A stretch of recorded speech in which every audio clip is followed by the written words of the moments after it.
Astropup and Lady Annabelle's diamond dog collar. Continued. Hello, Astropup here.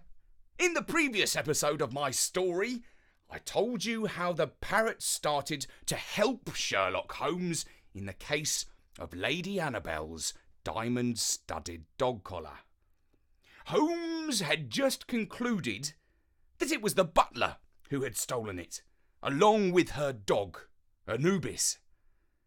This is how Holmes explained his theory. My client had in her employ a man who was her butler for 5 years. He is 34 years of age, and like many of his profession, his perfect elocution is a little forced. I know for a fact that he left her service under a cloud not long ago. As an intelligent person who spent time in the company of the good lady, he would be sure to pick up some knowledge of her greatest enthusiasm, the history, art, and religion of ancient Egypt. One of his duties was to walk her dog, Anubis, in Hyde Park. The dog knew him and would not bark if he returned to the house, and would not be the least surprised if he put him on a lead and led him away from the house. I'm 100% certain that if we visit the home of this former manservant, who goes by the name of Stevens, we shall recover our diamond-studded collar. And the dog? And the dog? Asked the parrot and I both at the same time.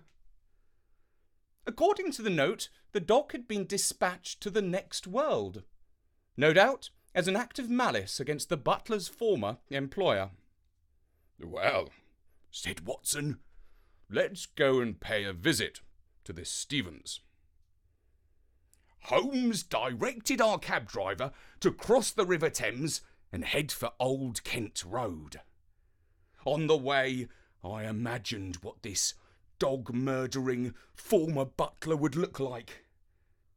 I pictured a man with a bald head, an angry red face, and huge strangling hands.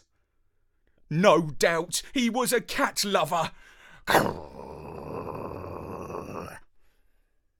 We found his house on a street where kids were playing football in bare feet. One of them directed us to the door of the house where he lived with his brothers and old Ma. Holmes rang the bell, and to my great surprise, the immediate response was loud and clear. A face appeared at the window. It had 2 large pointed ears and a long thin snout. When the front door eventually opened, a dog ran out wagging his tail. He was black and slim, with slender legs. Hello, friend, I woofed. We've come to rescue you from this evil dog napper. Rescue? What makes you think I need rescuing? He asked.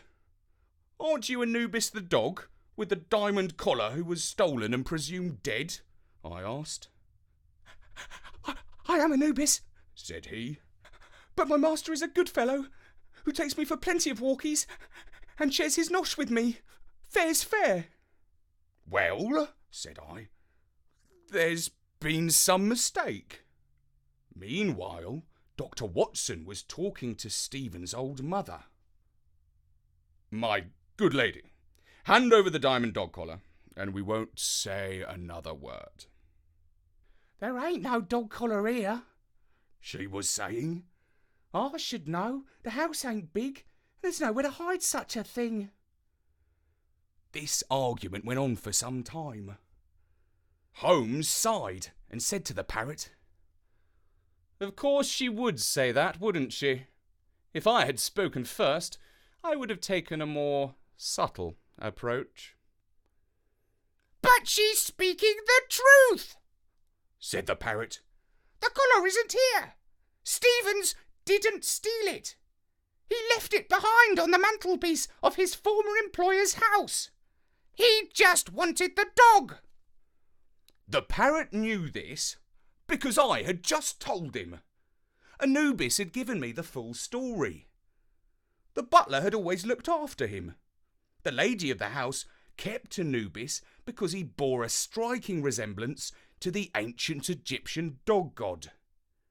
After the butler had been fired, he missed his canine friend badly, and one night he came back to the house to take him home. He left the message, written to his former employer in ancient Egyptian, quite appropriately, and placed it with the valuable collar on the mantelpiece. Anubis gladly went with the butler because he regarded him as his true master. "My dear parrot," replied Holmes, "you take too kind a view of human nature. You may be sure that the butler was not so honest as to leave behind a valuable item that would make him rich beyond his wildest dreams." Kind? I'm not being kind. He left it because he's a dimwit, said the parrot. The lady of the house won't admit that she's still got the collar because she doesn't like the butler. She's angry about losing her dog. And besides, she wants to claim for the diamonds on her insurance. "What makes you believe that?" asked Holmes. The parrot glanced briefly at Anubis and me before saying, Intuition. The police from Scotland Yard were not far behind us. They arrived soon after and searched the house. But even their sniffer dogs could not find a trace of the diamond collar. Stevens himself turned up and was immediately handcuffed and arrested. Anubis growled at the police officers and they put a chain collar and lead around his neck. I assure you, said the parrot, that they're searching the wrong place. "Perhaps the fellow has sold the collar already," suggested Watson. "Perhaps," said Holmes, stroking his chin. "In any case, we must return Anubis to his owner." Watson gave a sharp tug on Anubis's chain, and we clambered back aboard our hansom cab. This time, our journey took us to the high end of London society, Belgravia, where the doors of the white stucco houses are opened by butlers. A dog who lives in these expansive squares can expect to nosh on the butcher's best tripe and go for walks in Hyde Park. I knew that if Anubis was willing to give up such a life of luxury and exchange it for the rough streets of the East End, he must love Stevens the butler as his rightful owner. Lady Annabel greeted Anubis as her long-lost, best-beloved pet, stroking his handsome head and patting him affectionately. But Anubis only wagged his tail quite faintly. When Holmes explained that they had failed to recover the valuable dog collar, she waved her hand and said, "What do I care for diamonds when my darling dog is returned to me?" A noble sentiment indeed, I thought. If only it were true. Her diamonds were hidden somewhere in the house. Of that, Anubis had no doubt. Holmes, Watson and Marlowe were invited into the drawing room to be served tea by Lady Annabel's new butler. We dogs were led downstairs to the pantry. The cook put water in a bowl for us and dished us up some porridge. I woofed my share down, but Anubis was not hungry. When I had finished eating both bowlfuls, I looked up and saw the parrot sitting on the head of a chair. Hey, Anubis, he said. I need to borrow your nose for some detective work. We slipped past the footman and sneaked up into the hallway. The staircase was guarded by eerie Egyptian statues that looked uncannily like cat people.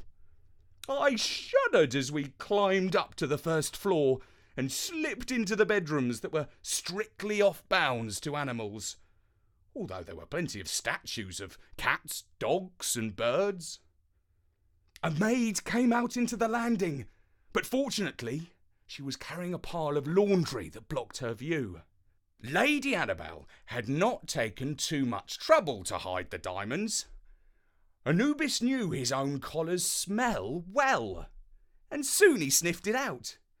She had slipped it into the pocket of a silk dressing gown that was hanging in her wardrobe. He tugged at the gown with his claws and picked the collar up in his teeth. Before we could get away, the maid came into the room. "Out, you naughty dog shoe!" she shouted, and we flew past her. Quite literally in the case of the parrot. We headed downstairs, and when we reached the bottom step, the parrot declared, "Now for the final showdown of my greatest mystery to date." We waited in the hall. Dr. Watson was just saying, "We shall leave no stone unturned," when the parrot fluttered into the drawing room. Holmes looked up and said, "Excuse me, Lady Annabel, my parrot has escaped." "Excuse me?"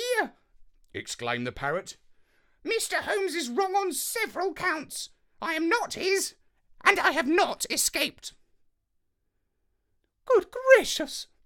exclaimed Lady Annabel, and then she looked at Marlowe and said, "Was it you who said that?" "No, ma'am," said Marlowe. "No, it was I, Horus, the bird god of the sky," announced the parrot as he settled onto Marlowe's shoulder. Then he fixed the lady with his beady eyes. She sat back in her chair, quite stiff, ashen-faced, and afraid. The parrot said, "I see everything. Nothing that happens in this house of Egypt escapes me. You may as well confess that you have misled Mr. Holmes and made a right Charlie of him." Confess what?" asked the lady. "That!" said the parrot, pointing with his wing, for while he had been speaking, Anubis had trotted into the room. He padded up to Lady Annabel with a collar in his mouth and laid it at her feet. "Case solved!" declared the parrot, and I woofed my approval. Why, Anubis, you clever dog! You brought your collar back from Stephen's house," said the lady, appealing to Holmes. "Why, what a clever doggy! We didn't even notice," said Watson. Holmes remained silent. Eventually, he stood up and said decisively, "Watson, it is clear that we have been outbrained by a bird. I must return to Baker Street and consider my future as a detective." As we left the house, the great man looked most dejected. The parrot fluttered beside him and said, "Don't take it too harshly, Mr. Holmes. In this case, we had the advantage of animal speak." Holmes tipped the brim of his deerstalker cap. "I take my hat off to you," he said. "And I see now that the ability to communicate with animals provides many intriguing possibilities for detective work. Animals see a great many things that we humans overlook. Perhaps if you have time, you will teach me some useful words and phrases." "Well, certainly," said I. But Holmes didn't understand me. "I am afraid," said the parrot, "that we are wanted in a different time and a different place."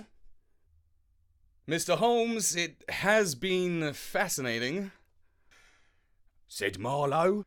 "but my friend the parrot here is right. We have another mission to complete, and we'd better be getting on with it." "In that case," said Holmes, "I must bid you farewell, and I thank you for an instructive lesson in the art and science of detective work. And thank you, Astropup, for telling the world about that previously unknown episode in the career of Sherlock Holmes. Come back soon and tell our listeners on storynori.com what happened next in your travels through space and time. For now, from Astropup and me, Richard Scott, goodbye.